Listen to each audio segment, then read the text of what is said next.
the game can see the boxing voice. Welcome back, gang, for the first time and hopefully many more to come. Don't forget to subscribe to the YouTube channel and click on the notifications right here, this little bell, so you can get those emails every time we go live. Peace.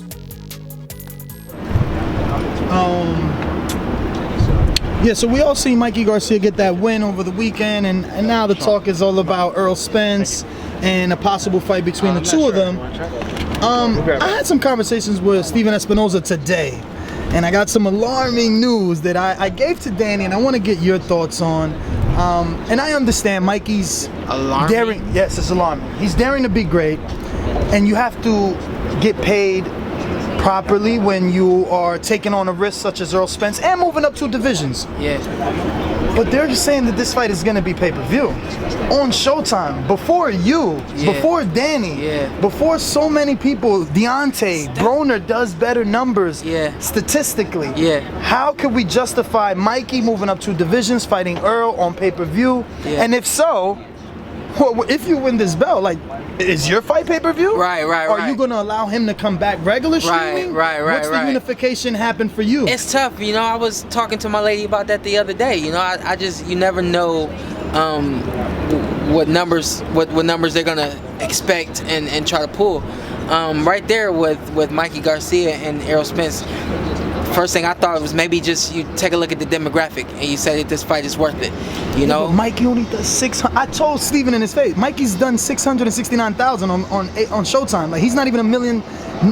Deontay and Broner are the only million viewed watch. I mean, obviously Danny and yourself and Keith when you're together, but Deontay and Broner consistently are the only million on Showtime. So like, how are they justifying Mikey and Earl, who also doesn't do a million? At least you do a million. Put us all on pay-per-view at this point, you know. We all deserve it. But you know, that's the part I don't really, put my hand in. In terms of negotiations, though, are you kind of kicking yourself saying, shit, when they call, maybe I should have said, I'll take it if it's pay-per-view? I'm starting to be like that. I'm starting to be like, Get a little back-end dollar. Something somewhere, man. Something's got to give, man. I actually am, which is why my lady and I were talking about those things, because it was kind of like, something's got to give. Where do you get it? You know what I mean? Because all of us are at that point now where we're making boxing become what it once was. Household names. You spoke of earlier damage that you've took. Like, again, like, your resume speaks for itself. Like, if anyone deserved the pay-per-view opportunity, let's hypothetically say at least Danny versus Shawn. It's pay-per-view worthy. Yeah, for sure. Mikey is a handicap match. How do we justify that? How do you sit back down at the negotiation table if this really happens? I think that the demographic is the only thing that they're looking at. They're looking at the kind of backing that Mikey will bring to the ring against Errol, and they're looking at Errol obviously being a household name now with social media and everything like that. I think that could be where they're expecting to get big numbers from. For Showtime, you think they're looking at it? Because I'm looking from the outside, and obviously I don't have the analytical data that they have. Yeah, you don't have the analytical data, and you're also a humongous boxing fan. Yes. You know what I mean? So you're looking at it just in terms of competition. You're not looking at it. Not necessarily. I'm looking at it economically, right? Because you got 2 stars, or at least projected stars, right? We all hypothetically think Earl's gonna be a star. We see Mikey's doing things that stars do. Yeah. So why collide? Yeah.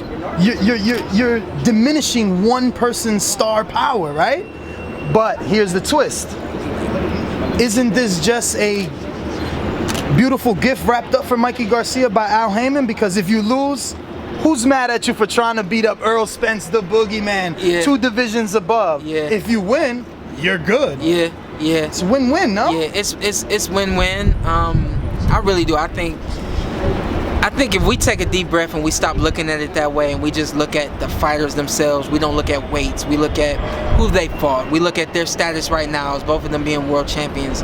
This fight is everything we expect it to be. But once you start to bring into play numbers like Mikey being 2 weight classes below, you talk about his age, talk about the fact that before last year he was off for 2 years. So there are things that you could really pull that will pull down the relevancy and the value of this fight. But I think as a whole, which is what I try to encourage people to do, is just look at the fight. Don't look at everything that comes along with the fight. Right, if you look at the fight, you look at two fighters at the top of their game right now, and I see something great in this. You shared the ring with Kell Brook. Many people say that Earl was losing maybe the first 6. That Kell Brook gave Earl a really tough time maybe the first 6. I mean, we could compare Brook and Mikey, both very technically sound boxers. Fundamentals are what they have down packed. I agree with Brook that. couldn't do it. You've been in the ring with Brook. He's a strong, naturally strong guy. Yeah, he is, yeah. How does little Mikey do this? Yeah, you're right. You're exactly right. I think. Not to mention, Earl starts camp at 177. He told you that? I told you that. I was in his last camp. Yeah, and he's a thick boy. I saw him the other day. He's thick. But you know, I think maybe more than anything, I don't know.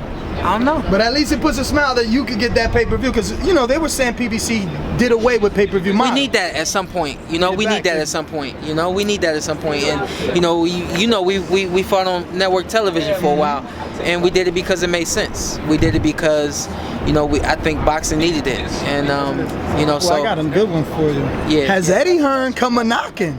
He throwing money at everybody. He just offered Deontay Wilder $8 million for Dillian White. I'm not mad at him. So get some of that Eddie money. I'm not mad at him. Eddie has not called me. I changed my number recently. You did. I see my text turn green the other day. I was in Vegas. Changed my number recently. And then, like I said, I don't know if he's had any conversation with my dad, but I'm sure my dad would have told me if he has. But there's a lot of money to be made out here, man. You trying to distract me right now. My number one thing is the WBC title. Like you said, well, listen, you become more of a commodity. Like he was negotiating or at least sending offers to Mikey, but now he's got to send more of aggressive offer because he's a unified champ. Same thing for you. Maybe there's no conversations. You become a champion. Yeah. Every network wants titles, so the zone may come knocking. Well, I think also Eddie knows what he can go after at this point. He knows what he should go after at this point. He went at everybody, bro. He's going at Charlos, Mikey, Deontay. Of course he did. He probably got the green light to do that, you know. But you know, if he why wouldn't he come after me? There has to be a reason why, you know. So that means he either does not have the contact or he should not make contact. But you would have entertained those conversations? Or I like Eddie. He's a good guy. Okay, so that's good enough. Yeah, that's enough for me to, you know, at least hear the phone. At least get a trip over to London. Heck yeah. London's nice, man. I like London. Dime. Okay. Ready? Well, all right, go ahead. What is up, TPV family? Yes, YouTube has been cutting funding to their channels as of late, and with net neutrality going through its process, the internet is changing. If you want to keep your favorite channel intact, coming up with tons of content, and plus get hours and hours of extra content, head over to patreon.com/ThaBoxingVoice to become a member of the TPV family and help support the channel. Peace.